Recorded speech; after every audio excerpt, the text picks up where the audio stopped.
Mayor Balen शाहको अडानले राष्ट्रपति सहित विशिष्ट व्यक्तिले पहिलो पटक हिँडेरै गरे इन्द्र जात्राको अवलोकन। बालेनले गरे खुसी व्यक्त।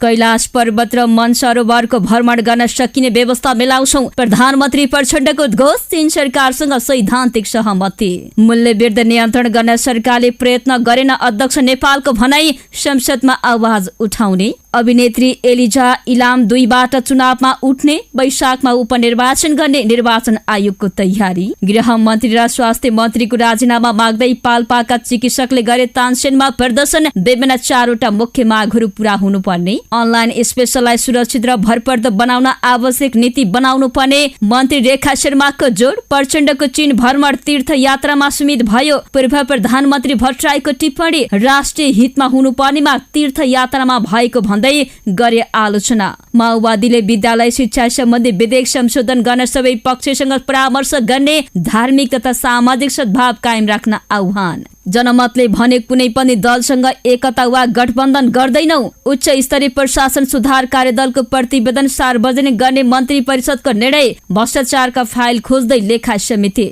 एमाले बागमतीमा अन्तिम नामावली प्रकाशित। मतदान आज। कर्णालीमा सर्वसहमत अध्यक्ष चुन्न निर्देशन दिएर महासचिव पोखरेल लागे काठमाडौँतर्फ। एकैपटक 700 भन्दा बढी भारतीय धार्मिक पर्यटक नेपालमा। पोखरा मनकामना हुँदै मुक्तिनाथसम्म जाने तयारी। उत्तर कोरियामा बन्धक बनाएका अमेरिकी सैनिक रिहा गर्न चीनको प्रस्ताव। एसियाली खेलकुदको पदक तालिकामा चीनको अग्रता कायमै, नेपाल अझै पदक विहीन। गण्डकी र लुम्बिनी प्रदेशका केही ठाउँमा ठूलो पानी पर्ने सम्भावना। र अन्त्यमा महिनावारीमा थोरै वा धेरै रगत किन बग्छ, तपाईलाई जानकारी। दर्शकबिन नमस्कार। टुडे नेपाली न्यूजमा यहाँहरूलाई हार्दिक स्वागत छ। सदाको दिन जस्तै आज पनि हामी देशभरिका ताजा अनि महत्त्वपूर्ण खबर लिएर तपाईको माझमा उपस्थित भइसकेका छौं। तपाईले हाम्रो समाचार कहाँबाट हेर्दै र सुन्दै गर्नु भएको छ, कृपया तलको कमेन्ट बक्समा लेखी पठाउनु होला। यदि तपाईलाई हामीले प्रसारण गरेका सामग्री मन परेको छ भने हाम्रो च्यानललाई सब्स्क्राइब, लाइक, कमेन्ट गर्न नभुल्नु होला। आउनुहोस् आजको समाचार सुरु गरौं। मेयर बालेन शाहको अडानले राष्ट्रपति सहित विशिष्ट व्यक्ति पहिलो पटक हिँडेरै गरे इन्द्र जात्राको अवलोकन। बालेनले गरे खुसी व्यक्त। प्रसंगबाट राष्ट्रपति रामचन्द्र पौडेलले इन्द्र जात्रा अवलोकन गरेका छन्। सांस्कृतिक एवं ऐतिहासिक पर्व इन्द्र जात्राको अवसरमा राष्ट्रपति पौडेलले जुद्ध शालिगदेखि पैदल हनुमान ढोका दरबार क्षेत्र स्थित गद्दी बैठक गए। जात्रा अवलोकन गरेको उनका प्रेस सल्लाहकार किरण पोखरेलले जानकारी दिए। इन्द्र जात्रा अवलोकन गर्न राष्ट्रपति जुद्ध शालिगबाट पैदल हिँडेर गएको यो पहिलो पटक हो। यसअघिका राष्ट्रपति र राजा गद्दी बैठक अघिसम्म नै गाडीमा जाने गरेका थिए। जात्रा अवलोकन गर्न उपराष्ट्रपति रामशय प्रसाद यादव, प्रधान न्यायाधीश विश्वम्भर प्रसाद श्रेष्ठ, सभामुख देवराज घिमिरे, राष्ट्रिय सभाका अध्यक्ष गणेश प्रसाद तिमल सिन्हा लगायत मन्त्रीगण, संसद, प्रदेशसभा सदस्य, स्थानीय तहका जनप्रतिनिधि लगायत सहभागी पनि पैदल नै गद्दी बैठकसम्म गएका थिए। जात्राका अवसरमा राष्ट्रपति पौडेलले श्री गणेश, श्री भैरव र श्री कुमारीको रथमा दक्षिणा चढाई यात्रा गराउने अनुमति दिए। त्यसपछि श्री गणेश, श्री भैरव र श्री कुमारीको रथ यात्रा सुरु गरिएको थियो। यसैबीच काठमाडौँ महानगरपालिका मेयर बालेन शाहले विश्व सम्पदा क्षेत्रमा राष्ट्रपति सहित विशिष्ट व्यक्तिले महानगरपालिकाले बनाएको नो भेहिकल जोन पालना भएकोमा ठूलो उपलब्धि भएको प्रतिक्रिया दिएका छन्। बसन्तपुरमा इन्द्र जात्रा अवलोकन गर्न राष्ट्रपति रामचन्द्र पौडेल, सभामुख देवराज घिमिरे, मन्त्री लगायत विशिष्ट व्यक्तिहरू पैदल हिँडेर गएका थिए। सोही तस्बिर सामाजिक सञ्जालमा फेसबुकमा सेयर गर्दै उनले उपलब्धि भएको उल्लेख गरेका हुन्। सम्माननीय राष्ट्रपति अन्य विशिष्ट अतिथिहरूले काठमाडौँ महानगरको अनुरोध स्वीकार गरिदिएर विश्व सम्पदा क्षेत्रमा हामीले बनाएको नो भेहिकल जोन सवारी साधन निषेधित क्षेत्रमा सवारी साधन प्रवेश गराइदिनु भएन। उहाँले जुद्ध शालिगदेखि पैदल नै गई जात्रा अवलोकन गरिदिनु भयो। हामीलाई विश्वास छ यसबाट सम्माननीय राष्ट्रपति अन्य विशिष्ट अतिथिहरूले जात्रा अवलोकन गर्न पैदल जाने अभ्यासलाई संस्थागत बनाउनेछ। सामान्य जस्तो लागे पनि काठमाडौँका सम्पदा संरक्षणमा यो अर्को फण्डको हो उनले उल्लेख गरेका छन्। साथै उनले परिवर्तनलाई स्वीकार गरेकोमा उनले सबैलाई आभारी समेत व्यक्त गरेका छन्। चीनको औपचारिक भ्रमणमा रहेका प्रधानमन्त्री पुष्पकमल दाहाल प्रचण्डले नेपालको हुम्लाको बाटो भएर हिन्दूहरूको पवित्र तीर्थस्थल कैलाश पर्वत र मनसरोवर तालको सजिलै भ्रमण गर्न सकिने व्यवस्था मिलाउने बताएका छन्। बिहिबार कैलाश पर्वत र मनसरोवर ताल क्षेत्रको स्थलगत अवलोकन गरी उनले नेपाली, भारतीय र अन्य देशका पर्यटकहरूले समेत हुम्लाको बाटो भएर सजिलै भ्रमण गर्न पाउने व्यवस्थाका लागि चीन सरकारसँग सैद्धान्तिक सहमति भएको पनि जानकारी दिएका छन्। प्रधानमन्त्री प्रचण्डले सिमकोटबाट कैलाश पर्वततर्फ ओहोर दोहोर गर्न गुणस्तरीय बाटो निर्माणको काम छिट्टै अघि बढाउने जानकारी दिएका छन्। चीनको स्वशासित क्षेत्र तिब्बतको पश्चिम भाग जारीबाट कैलाश मनसरोवर करिब 250 किलोमिटर टाढा रहेको छ। नेपालको हुम्लाबाट यात्रा गर्दा सिमकोटबाट 160 किलोमिटर र नेपाल चीन सिमानाबाट भने 70 किलोमिटर टाढा रहेको छ। सिमकोटबाट कैलाश मनसरोवर जान अहिले सडक सञ्जाल जोडिएको भए पनि सडकको ट्र्याक मात्रै खोलिएको यात्रा गर्न असहज रहेको छ। प्रधानमन्त्री प्रचण्डले सो सडकको गुणस्तर वृद्धि गर्ने काम छिट्टै अघि बढाउने जानकारी दिएका छन्। कैलाश पर्वतबाट केही तल तिब्बती भागमै मनसरोवर ताल रहेको छ। मनसरोवर ताल पनि हिन्दूहरूका लागि पवित्र तीर्थस्थल हो। कैलाश पर्वतमा बस्ने महादेवले यही मनसरोवर तालमा स्नान गर्ने गरेको भन्दै हिन्दू धर्मावलम्बीहरूको जनविश्वास रहेको छ। नेकपा एकीकृत समाजवादीका अध्यक्ष माधव कुमार नेपालले सरकारले मूल्य वृद्धि नियन्त्रण गर्ने प्रयत्न नगरेको बताएका छन्। पार्टी केन्द्रीय कार्यालय आलोकनगरमा पार्टीले आयोजना गरेको पत्रकार सम्मेलनमा बोल्दै अध्यक्ष नेपालले मूल्य वृद्धि नियन्त्रण गर्न सरकारले राम्रो प्रयत्न नगरेको बताएका हुन्। उनले दैनिक उपभोग्य वस्तुहरूको अन्धाधुन्ध रूपमा मूल्य वृद्धि भइरहेको बताएका छन्।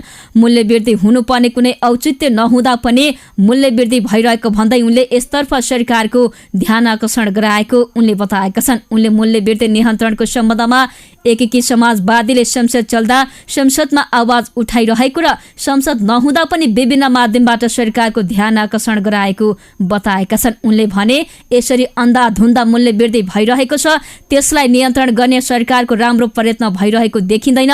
अन्धाधुन्ध भाव एकैचोटि बढाउने कुनै औचित्य छैन। त्यसमा थोरै थोरै बढाउनु त एउटा कुरा होला, त्यो बढाउँदा पनि कहीँ छलफल गर्नुपर्ने होला, तर जसरी आफ्नो हिसाबले बढाउने काम भइरहेको छ यस सन्दर्भमा सरकारको ध्यान हामी पनि आकर्षित गराउन चाहन्छौँ उनले भनेका छन्। संसद चल्दाखेरि संसदमा आवाज उठाउने हो, अरू बेलामा सरकारको ध्यान हामीले विभिन्न माध्यमबाट आकर्षित गर्नेछौँ उनले भनेका छन्। अध्यक्ष नेपालले माइती घर मण्डलमा आन्दोलनरत शिक्षकहरूको न्यायोचित र जाहेज मागहरू पूरा गर्नु पनि बताएका छन्। उनले आवश्यक कुराहरू विधेयक संशोधन गरेर वा नीतिमा मिलाएर शिक्षकहरूलाई न्याय प्रदान गर्नु पनि बताएका छन्। उनले भने शिक्षक संगठनहरूको सहमति भइसकेको छ, कतिपय कुरा अझै पनि अपुग भए भने कुरा उठेका छन्। यी सबै कुराहरूको बारेमा सरकारको ध्यान आकर्षित हुनुपर्दछ।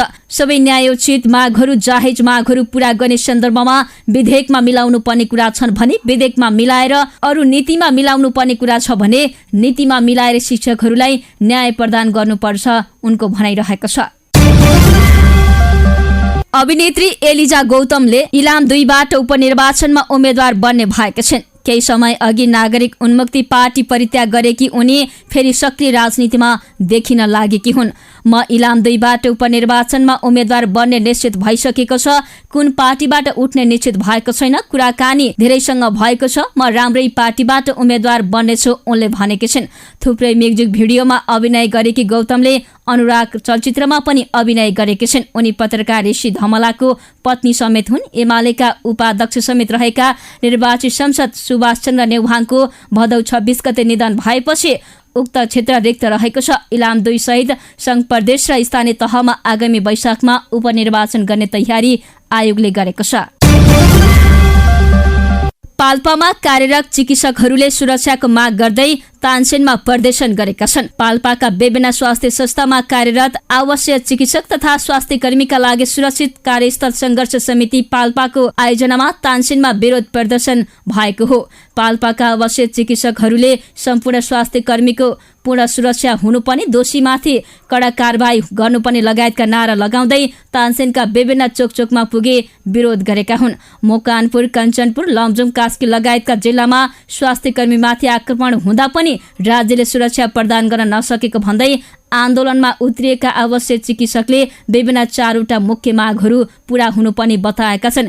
बिरामीको उपचारमा खटिएका चिकित्सक तथा स्वास्थ्य कर्मीमाथि गुण्डागर्दी शैलीमा आक्रमण हुँदा समेत दोषीलाई कारबाही नभएको भन्दै आवश्यक चिकित्सकले स्वास्थ्य मन्त्री तथा गृह मन्त्रीको राजीनामा माग गरेका छन्। स्वास्थ्य कर्मी तथा स्वास्थ्य संस्थाको सुरक्षा सम्बन्धी ऐन 2066 को पहिलो संशोधन 2079 स्वास्थ्य कर्मीको पक्षमा नभएको पुनः संशोधन हुनुपर्ने, स्वास्थ्य संस्थामा सुरक्षित वातावरण हुनुपर्ने, आवश्यक चिकित्सकहरूको हकमा हप्तामा 1 दिन र वर्षमा अनिवार्य 15 दिन बिदाको प्रावधान पूर्ण रूपमा लागू हुनुपर्ने, समय अनुसारको चिकित्सकहरूको सेवा सुविधाहरू पुनरावलोकन हुनुपर्ने, स्वास्थ्य कर्मीको सुरक्षाको लागि अस्पताल भित्र प्रहरी बेट राख्नुपर्ने, अस्पताल भित्र आइपर्ने समस्या समाधानका लागि अस्पताल प्रमुखको अगुवाईमा प्रहरी सहितको समन्वय समिति गठन गरी कार्यान्वयनको अधिकार दिनुपर्ने लगायतका मागहरू राखेर आन्दोलनमा उत्रिएको लुम्बिनी मेडिकल कलेज आवश्यक चिकित्सक डाक्टर उदीप महर्जनले बताएका छन्। पाल्पाको लुम्बिनी मेडिकल कलेजमा मात्र 200 भन्दा बढी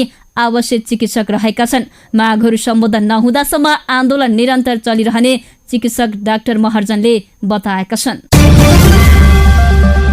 सञ्चार तथा सूचना प्रविधि मन्त्री रेखा शर्माले अनलाइन स्पेसललाई सुरक्षित र भरपर्दो बनाउन आवश्यक नीति बनाउनु पर्ने आवश्यकता औँलाएकी छिन्। उनले अनलाइनबाटै सूचना माग गर्ने अवस्था सार्वजनिक निकायमा सूचना माग गर्न सहज हुने धारणा राखेकी छिन्। सूचनामा सर्वव्यापी पहुँच सम्बन्धी अन्तर्राष्ट्रिय दिवसको अवसरमा आयोजित अनलाइन स्पेसल सूचनाको हक अवसर र चुनौती विषय गोष्ठी डिजिटल राइट्स नेपाल संघको सहकार्यमा सम्पन्न गोष्ठीमा मन्त्री शर्माले उक्त धारणा राखेकी हुन्। राष्ट्रिय सूचना आयोगका प्रमुख सूचना आयुक्त महेन्द्र मान गुरुङले सूचनाको हकलाई अनलाइन सिस्टममा लान सकिएमा सूचनामा पहुँच र अझ उपलब्धिमूलक बनाउन सकिने जिकिर गरेका छन्। कार्यक्रममा सन्तोष सिग्देलले कार्यपत्र प्रस्तुत गरेको कार्यपत्रमा सञ्चार तथा सूचना प्रविधि मन्त्रालयका सहसचिव अनिल कुमार दत्त, सञ्चारिका समूहका अध्यक्ष विमला तुमखेवा र राष्ट्रिय सूचना आयोगका आयुक्त रत्नप्रसाद मैनालीले टिप्पणी गरेका थिए। कार्यक्रममा विभिन्न सार्वजनिक निकायका सूचना अधिकारी, सूचनाको हकमा अभियन्ता, पत्रकार, सङ्घ संस्थाका प्रतिनिधि, कर्मचारी लगायतको उपस्थिति रहेको थियो। पूर्व प्रधानमन्त्री डाक्टर बाबुराम भट्टराईले प्रधानमन्त्री पुष्पकमल दाहाल प्रचण्डको चीन भ्रमण तीर्थयात्रामा सीमित भएको टिप्पणी गरेका छन्। बिहिबार बिहान ट्विट गर्दै नेपाल समाजवादी पार्टीका अध्यक्ष समेत रहेका डाक्टर भट्टराईले प्रधानमन्त्रीको चीन भ्रमण नेपालको दीर्घकालीन राष्ट्रिय हितमा हुनुपर्नेमा तीर्थयात्रामा सीमित भएको भन्दै आलोचना गरेका हुन्।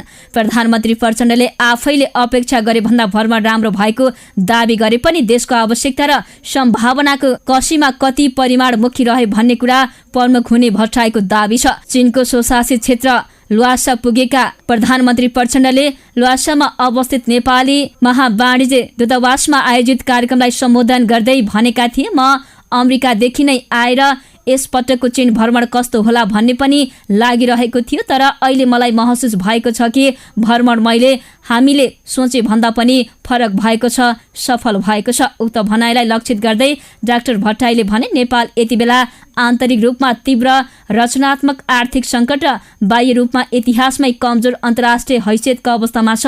यस्तो बेला दूरदर्शी नेतृत्वले सङ्कटलाई अवसरमा बदल्ने प्रयत्न गर्ने हो कि सतही अतिथि संस्कार र आफ्नो आसेपासेहरूको प्रशंसामा रमाएर बस्ने हो, उनले भनेका छन्। नेपालले इतिहासदेखि नै उत्तर दक्षिणका 2 ठूला छिमेकीसँग छुट्टा छुट्टै रूपमा आफ्नो राष्ट्रिय हित अनुकूल सम्बन्ध राखेर लाभ लिँदै आइरहेको भट्टराईले स्मरण गराएका छन्। उनले चीन विश्वकै महाशक्ति बन्ने दिशातिर गइरहेको बेला उसले अघि सारेको BRI र GDI-लाई कसरी राम्रो दीर्घकालीन राष्ट्रिय हितमा प्रयोग गर्ने भन्नेमा भ्रमण केन्द्रित हुनुपर्ने बताएका छन्। राष्ट्रिय स्वतन्त्र पार्टीले नक्कली शरणार्थी प्रकरणमा अनुसन्धान गरिरहेका प्रहरी अधिकारी र अभियुक्तलाई पुपक्षका लागि थुनामा पठाउने न्यायाधीशको सरुवा गरेर सरकारले गलत मनसाई राखेको पुष्टि भएको निष्कर्ष निकालेको छ। केन्द्रीय कार्यालय बालाजुमा बसेको केन्द्रीय समिति र संसदीय समितिको संयुक्त बैठकले गरेको निर्णय सार्वजनिक गर्दै उक्त निष्कर्ष निकालेको हो। प्रहरी अधिकारीको 81 जिम्मेवारी हेरफेर सहित नक्कली भुटानी शरणार्थी प्रकरण मुद्दाका अभियुक्तलाई पुपक्षमा पठाउने न्यायाधीशकै सरुवा जस्ता गतिविधिले ठूला प्रकरणको अनुसन्धानमा सरकारले गलत मनासाई राखेको पुष्टि हुँदै गएको देखिन्छ। तसर्थ यो बैठक सरकारसँग राजनीतिक लाभ हानिको निहतबाट मुक्त भएर यी तीनैवटा प्रकरणको वस्तुनिष्ठ अनुसन्धानको माग गर्दछ विज्ञप्तिमा उल्लेख गरिएको छ। यस्तै बैठकले सरकारले संसदमा दर्ता गरेको विद्यालय शिक्षा विधेयक सम्बन्धमा संशोधन प्रस्ताव पेश गर्न शिक्षा विभागकी प्रमुख सुमना श्रेष्ठको नेतृत्वमा 4 सदस्यीय कार्यदल गठन गरेको छ, जसमा पूर्व शिक्षा मन्त्री शिशिर खनाल, डाक्टर तोशीमा कार्की र विधेयक मन्थन विभाग प्रमुख गणेश कार्की रहेका छन्। यसैगरी राष्ट्रपति रामचन्द्र पौडेलले फौजदारी अभियोगमा जन्म कैदको सजाय पाएकालाई कानून विपरीत माफी दिएकोमा असन्तुष्टि जनाएका छन्। त्यस्तै पार्टीको दस्तावेज लेखनका लागि विभिन्न क्षेत्रका व्यक्तित्वसँग अन्तर्क्रिया गर्ने निर्वाचित संसदहरूको सार्वजनिक सुनवाई गर्ने निर्णय गरेको छ। सत्तारूढ दल माओवादी केन्द्रले संसदमा दर्ता भएको शिक्षा सम्बन्धी विधेयक सबै पक्षसँग परामर्श गरी परिमार्जन गर्ने निष्कर्ष निकालेको छ। काठमाडौँ उपत्यकामा उपलब्ध भएका पदाधिकारीहरूको अनौपचारिक बैठकले उक्त निष्कर्ष निकालेको हो। यस्तै पछिल्लो समय देशका विभिन्न ठाउँमा चिकित्सकमाथि भएको हातपात, धार्मिक तथा सांस्कृतिक दंगाप्रति पार्टीको गम्भीर ध्यान आकर्षण भएको प्रवक्ता अग्निप्रसाद सापकोटाले जानकारी दिएका छन्। अनौपचारिक बैठकले सरकारले संसदमा दर्ता गरेको विद्यालय शिक्षा सम्बन्धी विधेयकमा गम्भीर छलफल भयो, सबै पक्षसँग परामर्श गरी विधेयक संशोधन गर्ने निष्कर्ष निकालेको छ उनले भनेका छन्। यस्तो देशका विभिन्न ठाउँमा चिकित्सकमाथि भएका हातपात, धार्मिक सद्भाव खलबलिने, सामाजिक सद्भाव खलबलिने विषयमा पार्टीको ध्यान आकर्षण भएको छ। त्यसैलाई बेलैमा समाधान गर्नेतर्फ नलागे ठूलो समस्या हुन सक्छ उनले भनेका छन्। धार्मिक तथा सामाजिक सद्भाव कायम राख्न पार्टीले सबै पक्षसँग संवाद गर्न पहल कदमी लिने निर्णय गरेको छ। यस्तै पार्टीले थालेको जनतासँग माओवादी विशेष रूपान्तरण 3 महिने अभियानको विषयमा समीक्षा भएको उनले बताएका छन्। जनमत पार्टीले कुनै पनि दलसँग एकता र गठबन्धन नगर्ने प्रश्न पारेको छ। पत्रकार संघको छलफलमा जसपाका प्रवक्ता डाक्टर शरद सिंह यादवले अन्य दलसँग राजनीतिक सम्बन्ध राख्ने तर पार्टी एकता र गठबन्धन नगर्ने प्रश्न पारेका हुन्। राष्ट्रिय स्वतन्त्र पार्टीसँग सम्बन्ध रहेको भन्दै उनले पार्टी एकता र गठबन्धन भने नगर्ने बताएका छन्। यस्तै प्रवक्ता यादवले जसपाका अध्यक्ष उपेन्द्र यादवसँग सप्तरीमा चुनाव लडेपछि मनमुटाव भएको तर अहिले त्यस्तो नरहेको पनि बताएका छन्। मध्य प्रदेशमा जसपा नेतृत्वको सरकारमा जनमत पनि सहभागी रहेको भन्दै उनले राजनीतिक सम्बन्ध पनि राम्रो रहेको बताएका छन्। प्रवक्ता यादवले नागरिक उन्मुक्ति र लोसपासँग उपराष्ट्रपतिका लागि मोर्चाबन्दी भएको तर उनीहरूले धोका दिएपछि मोर्चा अगाडि नबढेको बताएका छन्। उनले भने जनमत पार्टी मिसन 2084 लागेको छ।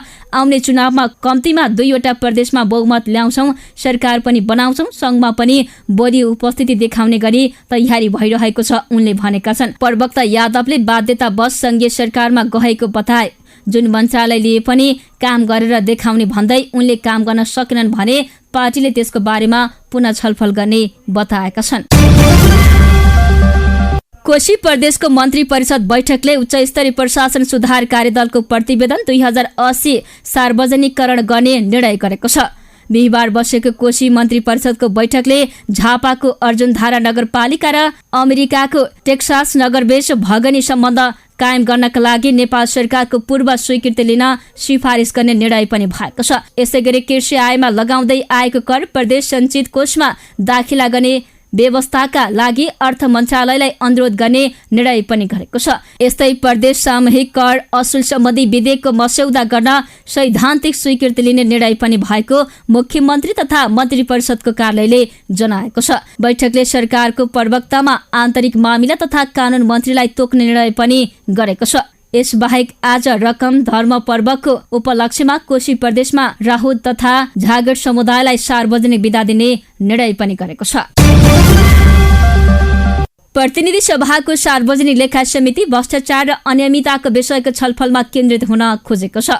विभिन्न विषय तय गरेर समिति सभापति ऋषिकेश पोखरेलले प्रस्ताविक विषयमाथि समितिमा छलफल चलाएका छन् भने समिति सचिवालय मार्फत भ्रष्टाचार र अनियमितताको अंशका भएका विषयका फाइल सम्बन्धित निकायसँग माग्न थालेका छन्। सांसदहरूको सुझावको आधारमा विषयहरूको प्राथमिकता निर्धारण गरिने बताएका छन्। सार्वजनिक लेखा समितिका सचिव एकराम गिरी उनका अनुसार महत्त्वपूर्ण विषयहरू एकीकृत गरिएको छ। राजेश्वर छली र नेपाली नागरिकले तिरेको करबाट भएका काम कारबाहीको पारदर्शिताको विषय समितिको क्षेत्राधिकार हो। सचिव गिरी भन्छन् एकीकृत भएका विषयहरू प्राथमिकताका आधारमा अघि बढेका छन्। समितिले उजुरीहरू पनि खोल्ने गरेको छ। प्रतिनिधि सभाको अघिल्लो कार्यकालमै परेका उजुरीहरू समेत समितिले एकीकृत गरेको छ। चालु कार्यकाल सुरु भएपछि समितिका 12वटा उजुरी परेका छन्। समिति सभापति पोखरेलका अनुसार समितिले सम्भावित एजेन्डाको ड्राफ्ट गरेको छ।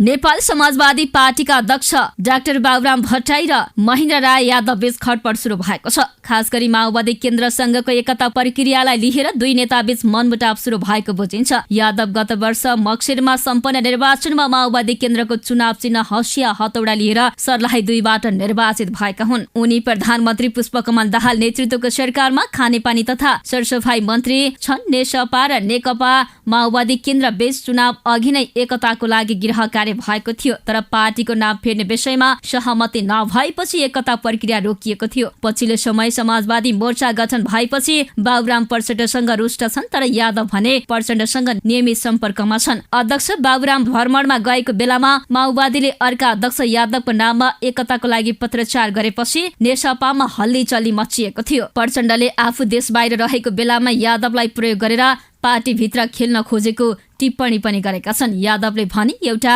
अध्यक्ष देश बाहिर रहेको अवस्थामा आफूलाई माओवादीले एकताको लागि पत्रचार गरेकाले यसलाई अन्यथा लिन नहुने प्रक्रिया दिएका थिए। विश्वास र सूत्रका अनुसार यादव चाँडै नै माओवादी केन्द्रमा प्रवेश गर्दैछन्। उनले आफू निकट नेता तथा कार्यकर्तालाई त्यही अनुसार तयारी गर्न भनेका छन्। यति बेला मन्त्री यादव प्रधानमन्त्री दाहालसँग चीन भ्रमणमा छन्। चीनबाट फर्के लगत्तै यादव माओवादीमा प्रवेश गर्न सक्ने नेसपाकै कतिपय नेताहरूको भनाइ छ। उता नेसपा सह अध्यक्ष गंगा नारायण श्रेष्ठसँग पनि माओवादी केन्द्रका नेताहरूको पार्टी एकता लक्षित भेटवार्ता बाक्लिएको छ। नेसपामा अध्यक्ष यादव र सह अध्यक्ष श्रेष्ठले नै माओवादीसँगको एकतालाई ढिलाइ गर्न नहुने दबाब दिँदै आएका छन्। एमाले बागमती प्रदेशको मतदाता आज बिहान 8 बजेबाट केन्द्रीय कार्यालय चासलमा हुने भएको छ। त्यसका लागि बिहिबार 8 बजेसम्म उम्मेदवारी फिर्ता लिने समय तोकिएको थियो। साथै सहमतिमा उम्मेदवार बनाउने प्रयास जारी राख्ने नेता शेरबहादुर तामाङले जानकारी दिएका छन्। उनका अनुसार हिजो बेलुका 9 बजे उम्मेदवारीको अन्तिम नामावली प्रकाशित भएको छ। यसअघि पटक पटक मतदानको कार्यसूची सर्दै आएको छ। अध्यक्षका लागि चुनावी मैदानमा कैलाश ढुङ्गेल, कृष्ण प्रसाद दाहाल, सानु श्रेष्ठ, केशव बहादुर बुढाथोकी रहेका छन्। अन्तिम समयमा वर्तमान केशव प्रसाद पाण्डेले उम्मेदवारी फिर्ता लिएका थिए। नेकपा एमालेका महासचिव शंकर पोखरेलले कर्णाली प्रदेशको पार्टी अध्यक्ष सर्वसहमत चुन्न निर्देशन दिएका छन्। प्रदेश इन्चार्ज लेखराज भट्टलाई सर्वसहमतिको निर्देशन दिएर महासचिव पोखरेलले सुर्खेतबाट काठमाडौँतर्फ लागेको स्रोतले जानकारी दिएका छन्। बुधबार सुरु भएको एमाले कर्णाली प्रदेश अधिवेशनमा बिहिबार दिउँसोसम्म बन्द सत्र सुरु भएको थियो। एमाले अध्यक्ष केपी शर्मा ओली र महासचिव पोखरेलले मीनबहादुर साईलाई सर्वसहमत अध्यक्ष बनाउन चाहेका छन्। स्थायी कमिटी सदस्य एमलाल कणेलले प्रदेशको निर्णय प्रदेशले नै गर्ने भन्दै गुलाबजङ शाहलाई उम्मेद्वार बनाउने बताएपछि सर्वसहमत अध्यक्ष चुनिने सम्भावना लगभग टरेको स्रोतको भनाइ छ। कणेलले यसअघि एमालेको कर्णाली प्रदेश इन्चार्ज थिए। एमाले अध्यक्ष केपी शर्मा ओलीले बुधबार अधिवेशन उद्घाटन गरेका थिए। बुधबार उद्घाटन सत्रपछि अध्यक्ष ओलीले साईलाई कर्णाली प्रदेशको अध्यक्ष बनाउनु पर्ने भन्दै उनकै नाममा सर्वसहमति गर्न निर्देशन दिएका थिए। लुक्ला क्षेत्रमा खराब मौसममा उडान गर्न नहुने नियम उल्लङ्घन गर्दै हेलिकप्टर उडाएपछि 2 कम्पनीका हेलिकप्टरको उडानमा नेपाल नागरिक उड्डयन प्राधिकरणले रोक लगाएको छ। प्राधिकरणका अनुसार 2 कम्पनीका AS 350 B3E मोडलका हेलिकप्टरको उडानमा बिहिबारदेखि नै प्रतिबन्ध लगाइएको हो। प्राधिकरण स्रोतका अनुसार यसरी प्रतिबन्ध लगाउने कम्पनीमा श्री एयरलाइन्स र फिस्टेल एयरका हेलिकप्टर छन्। यी कम्पनीले भिजिबिलिटी 100 मिटर समेत नभएको अवस्थामा समेत VFR नियम मिच्दै हेलिकप्टर उडाएपछि प्राधिकरणले अर्को नियम नभएसम्मका लागि हेलिकप्टर उडानमा रोक लगाउने निर्णय गरेको हो। यी कम्पनीका पनि अन्य मोडलका हेलिकप्टरको उडानमा भने रोक लगाइएको छैन।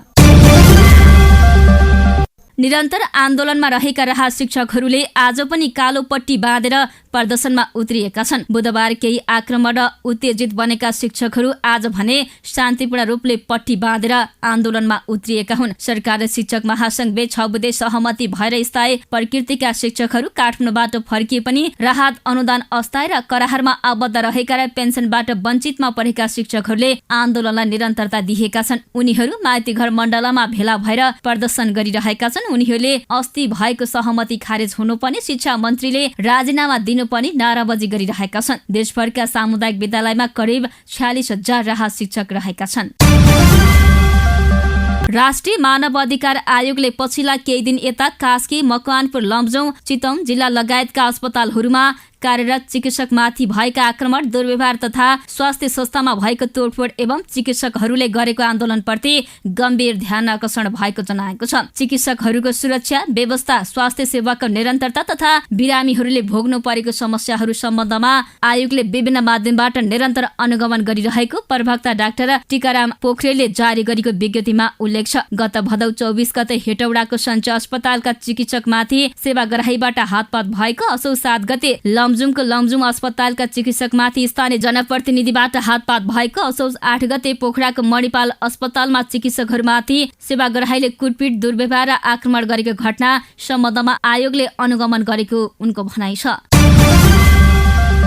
करिब 2 हप्ता अघि बन्द भएको हेटौडा सिमेन्ट उद्योगले पुनः उत्पादन सुरु गरेको छ। आगो बाल्ने भट्टीको केही उपकरण बिग्रिएर सिमेन्ट उत्पादन बन्द गर्नु परेको उक्त उद्योगले जनाएको छ। बिग्रिएका उपकरण, मर्मत सभा र थप उपकरण जडान गरेपछि उत्पादन सुरु गरिएको उद्योगका नायब महाप्रबन्धक नवीन कुमार कर्णले जानकारी दिएका छन्। हेटौडा स्थित नेपाल विद्युत प्राधिकरणले दिँदै आएको विद्युत आपूर्ति करिब आधा घण्टा अवरुद्ध हुँदा उत्पादन कार्यलाई नियमित राख्न कठिनाई भएको उनले जानकारी दिए। उक्त उद्योगमा विद्युत आपूर्तिको लागि छुट्टै फिडर जडान गरिए पनि आपूर्ति पटक पटक अवरुद्ध हुँदा उत्पादन कार्यमा निकै समस्या भोग्नु परेको, प्राधिकरणसँग नियमित विद्युत आपूर्ति गर्न पत्रचार भइरहेको पनि महाप्रबन्धक कर्णले बताएका छन्। नेपाल सरकारको स्वामित्वमा रहेको उद्योग करिब 4 दशक पुरानो हुँदै जाँदा सबै उपकरण पनि जीर्ण हुँदै गएकाले उत्पादन क्षमतामा कमी भएको उल्लेख गरिएको छ। साबिक क्षमता अनुसार दैनिक 16,000 बोरा सिमेन्ट उत्पादन गर्ने लक्ष्य भए पनि अहिले दैनिक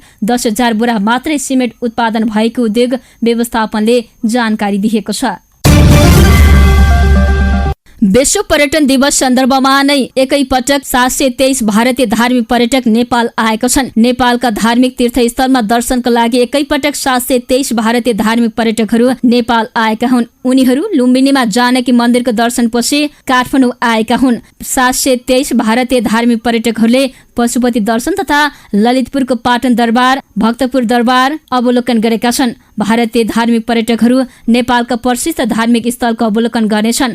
भारतीय धार्मिक पर्यटकलाई भारतको धनश्याम ट्राभल मार्फत नेपालका प्रसिद्ध धार्मिक स्थलहरू लुम्बिनीको जनकपुरको जानकी मन्दिर, पशुपतिनाथ, काठमाडौँ उपत्यका विभिन्न स्थान, पोखरा, मनकामना हुँदै मुक्तिनाथसम्म जाने तयारी गरेका छन्। यसअघि 700 भन्दा बढी बंगलादेशी पर्यटकहरू चार्टर्ड जहाजबाट नेपाल भ्रमणका लागि आएका थिए। त्यसपछिको सबैभन्दा बढी स्थल मार्ग मार्फत भारतीय नागरिक टोली नेपाल भ्रमणका लागि आएका हुन्। भारतीय धार्मिक पर्यटन व्यवस्थापन काठमाडौँका विभिन्न होटलहरूमा गरिएको एयरपोर्ट होटलका प्रबन्धक निर्देशक रामप्रसाद सापकोटाले बताएका छन्। उनले 723 भारतीय पर्यटकहरूमा भारतमा नै बसोबास गर्ने भन्दा पनि भारतबाट अमेरिका लगायतमा गएर बस्ने नागरिकहरू रहेका छन्। चीनले उत्तर कोरियामा बन्धक बनाएका एक अमेरिकी सैनिकलाई रिहा गर्न मानवीय सहयोगको प्रस्ताव गरेको पुष्टि गरेको छ। दक्षिण कोरियाबाट सैन्य गतिविधि निषेधित क्षेत्र पार गरेपछि 23 वर्षीय अमेरिकी नागरिक प्राइभेट ट्राभिस किङलाई उत्तर कोरियाली सेनाले जुलाईमा पक्राउ गरिएको थियो। करिब 3 महिना अघि उनी स्विडेनका कूटनीतिज्ञको सहयोगमा उत्तर कोरियाली सीमा हुँदै चीन पुगेका थिए। उनलाई अमेरिकी राजदूत र एक वरिष्ठ सैन्य अधिकारीलाई हस्तान्तरण गरिएको थियो। त्यसपछि उनी अमेरिकी सैन्य अखण्डमा पुगेका छन्। अमेरिकी चीन सहकारीले दुर्लभ उदाहरण दिँदै बेजिङले बिहिबार सहयोगको प्रस्ताव गरेको पुष्टि गरेको छ। उत्तर कोरिया र अमेरिकी पक्षको अनुरोधमा चीनले मानवीय दृष्टिकोणबाट आवश्यक सहयोग गरेको छ चिनिया विदेश मन्त्रालयका प्रवक्ता माउनिङले भनेकी छिन्। अमेरिकी राष्ट्रिय सुरक्षा सल्लाहकार जेक सुलिभानले किङको रिहाईका लागि प्रावधान सहजीकरण गर्न चीनले गरेको सहयोगका लागि धन्यवाद दिएका छन्। लामो समयदेखि चीन उत्तर कोरियाको सन्धि सहयोगी र मुख्य आर्थिक हितैषी हो, तर चीनले किङको रिहाईका लागि उत्तर कोरियासँग मध्यस्थता नगरेको र संयुक्त राज्य अमेरिकाले युद्ध बन्दीको पूर्ण समाप्ति भएको ठहर नगरेको अमेरिकी प्रशासनका एक वरिष्ठ अधिकारीले बताएका छन्। चीनमा जारी 19औं एसियाली खेलकुद प्रतियोगिताको 6औं दिन बिहिबार पनि आयोजक राष्ट्रले पदक तालिकामा आफ्नो अग्रतालाई कायम राखेको छ। चीनले बिहिबार साँझसम्म 85 स्वर्ण सहित कुल 160 पदक जितेको छ। चीनले 49 रजत र 26 काँस्य पनि हात पारेको छ। दक्षिण कोरिया 22 स्वर्ण सहित कुल 80 पदक जित्ने तालिकाको दोस्रो स्थानमा छ। दक्षिण कोरियाले 20 रजत र 38 काँस्य पदक हात पारेको छ। 18 स्वर्ण सहित कुल 73 पदक जित्दै तालिकाको तेस्रो स्थानमा आसीन छ। जापानले 29 रजत र 26 काँस्य पदक पनि हात पारेको छ। यसैगरी 6 स्वर्ण सहित कुल 18 पदक जित्दै थाइल्याण्ड तालिकाको 6औं स्थानमा आसीन छ। थाइल्याण्डले 3 रजत र 9 काँस्य पदक पनि हात पारेको छ। हङकङ 5 स्वर्ण सहित कुल 31 पदक जित्दै 7औं स्थानमा छ। हङकङले 12 रजत र 14 काँस्य पदक जितेको छ। जारी एसियाली खेलकुदमा हालसम्म 21 वटा राष्ट्रले स्वर्ण पदक जितेका छन्। सहभागी मध्ये 30 वटा राष्ट्रले कुनै न कुनै पदक हात पारेका छन्। प्रतियोगितामा 253 खेलाडी सहभागी गराइएको नेपालले भने हालसम्म कुनै पनि पदक जित्न सकेको छैन। जारी एसियाली खेलकुदमा सहभागी हुन नेपालबाट ठूलो संख्यामा पदाधिकारीहरू पनि चीन पुगेका छन्। आज दिउँसो कोशी मधेस बागमती गण्डकी र लुम्बिनी प्रदेशका केही ठाउँमा ठूलो पानी पर्ने सम्भावना रहेको छ। अहिले पनि कोशी बागमती गण्डकी र लुम्बिनी प्रदेशका केही ठाउँमा सामान्य पानी परिरहेको छ। आज 4वटा प्रदेशका केही ठाउँमा ठूलो पानी पर्ने सम्भावना रहेको मौसम पूर्वानुमान महाशाखाले जनाएको छ। अहिले मनसुनको न्यूनचापी रेखा पश्चिम सरदरी स्थानको आसपास र पूर्वमा सरदरी स्थान भन्दा माथि रहेको छ। यस्तै भारतको दक्षिण पश्चिम बिहार आसपासमा रहेको न्यूनचापी क्षेत्रको समेत प्रभाव रहेको बढी र वर्षाको सम्भावना रहेको महाशाखाले जनाएको छ। आज दिउँसो मधेस र कोशी प्रदेशको तराई भूभागका केही ठाउँमा हावाहुरीको समेत सम्भावना रहेको छ भने राति कोशी मधेस बागमती गण्डकी र लुम्बिनी प्रदेशका केही बाँकी प्रदेशका 1-2 ठाउँमा मेघ गर्जन चट्टाङ सहित सामान्य वर्षाको समेत सम्भावना रहेको छ। समाचारको अन्त्यमा महिनावारीमा थोरै वा धेरै रगत किन बग्छ तपाईलाई जानकारी। महिनावारी महिलामा हुने प्राकृतिक र नियमित प्रक्रिया हो। सामान्यतया किशोर अवस्थामा पुगेपछि सुरु हुने महिनावारी चक्र 55 वर्षको उमेरपछि बन्द हुन्छ। महिनावारी भएदेखि सुक्ने बेलासम्म यो हरेक महिना नियमित हुनुपर्छ। तर अहिले धेरै महिलामा महिनावारी गडबडीको समस्या देखिन थालेको छ। महिनावारीको सुरुवाती र सुक्ने वर्षमा महिनावारी गडबड हुन सक्छ, तर त्यसबेला बाहेक पनि महिनावारी छिटो वा ढिलो हुन्छ भने के कारणले यस्तो हुन्छ भनेर सोच्नुपर्छ। तपाईलाई आज यसै विषयमा जानकारी गराउँदैछौ। सामान्यतया महिनावारी चक्र निश्चित अवधिमा हुने गर्छ। कसैलाई 28 दिनमा त कसैलाई 35 दिन, कसैलाई 28 देखि 35 दिन भित्र नियमित रूपमा महिनावारी भएमा त्यसलाई सामान्य मानिन्छ। महिनावारीको समयमा 7 दिनसम्म रगत बग्नु सामान्य हो। यसभन्दा बढी पनि रगत बग्छ वा दैनिक 80 ml भन्दा बढी रगत बग्छ भने त्यो असामान्य हो। धेरै दिनसम्म बढी रगत बग्छ भने हार्मोनहरूको अनियमितता हुन सक्छ। साथै पाठीघरको ट्युमर, पाठीघरमा संक्रमण, महिनारीका पहिलो पटक भएको महिनावारी भएको र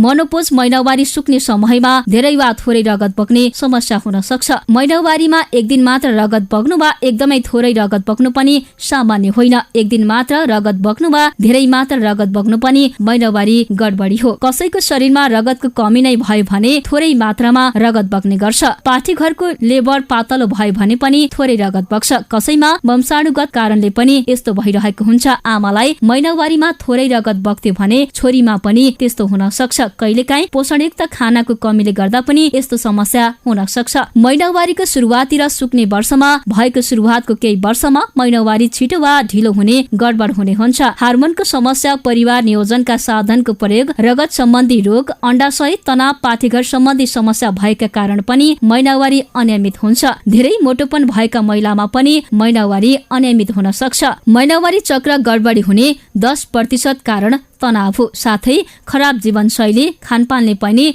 महिनावारी चक्र अनियमित भएको छ। हवस् त टुडे नेपाली न्युजले तयार पारेको समाचार यही सकिएको छ। दैनिक समाचार हेर्न अनि सुन्नका लागि हाम्रो च्यानललाई सब्स्क्राइब, लाइक, कमेन्ट गर्न नभुल्नुहोला। साथै समाचारको बारेमा कुनै जानकारी छ भने हाम्रो कमेन्ट बक्समा लेखी पठाउनुहोला।